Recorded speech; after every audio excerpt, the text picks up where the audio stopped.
It may surprise you to know that I've been thinking a lot about perfection.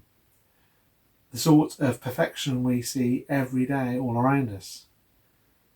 The sort of perfection of the dreary, unimaginative reality that has no story to tell.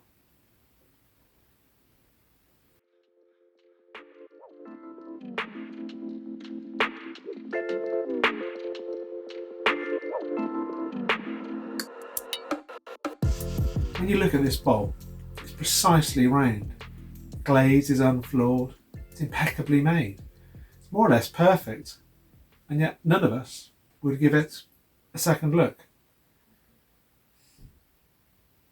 You might have noticed that a few months ago, the lime trees alongside the churchyard in Randwick were pollarded. They had their top section cut out, and they're now much shorter than before. Great slabs of wood dripping with sap were left for villagers to collect and season for their fires.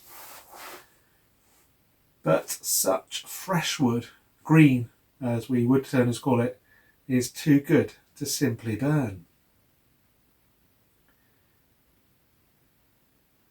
I took the car up to the church, being sure to point it down the hill in preparation, and then I loaded it with enormous hulks of timber.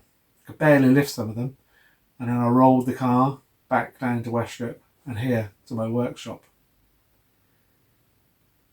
I began knocking the pieces of wood into manageable sized sections before experimenting with small bowls, a spatula, and a few mallets for making kindling. But it was when I saw a blemish in one large section that I thought I'd try something more ambitious.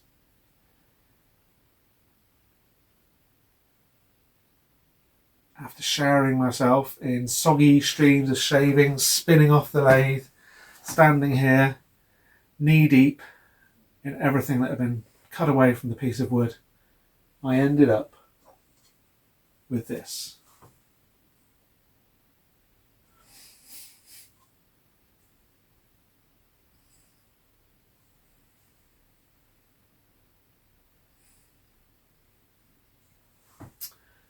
From a perfection point of view, this bowl is pretty dire. Because it was turned when it was green, when the wood was wet, it doesn't have a smooth finish. The sanding is still a work in progress. I've got much more to do on it. It has what we call a live edge, so the rim of the bowl follows the original contours of the timber. You can still see the bark. And it's changed its shape as it's dried out. I reckon it's probably lost half of its original weight, and it's no longer, as you can see, anywhere near round.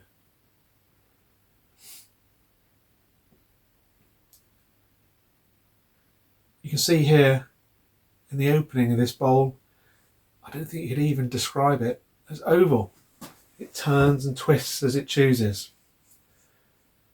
And then there's this hole.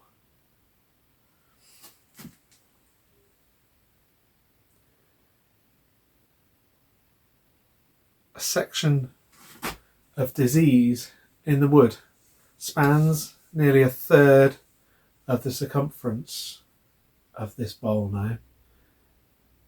And it might surprise you to know that this was exactly the effect I was hoping for. In fact, I would go so far as to say that maybe this flaw exceeded my expectations. Because when it was just a lump of wood on the lathe, I was hopeful that there might be a flaw or some discoloration that would give character to what I was making. But as it turns out, some old injury or illness that had been healed over had been hidden inside the wood. And it's now, that piece of disease or injury, become its most defining characteristic.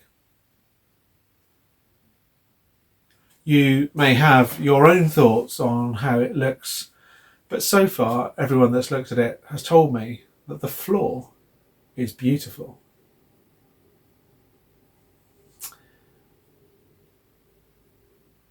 Some people think that a call to faith means a life of straightforward perfection. For me, and perhaps even you, perfection is slightly out of our reach. As we contemplate, as we think about the many things we know we've got wrong, perhaps we also need to contemplate how those experiences have changed us, how they've become part of our story, and how they have made us who we are.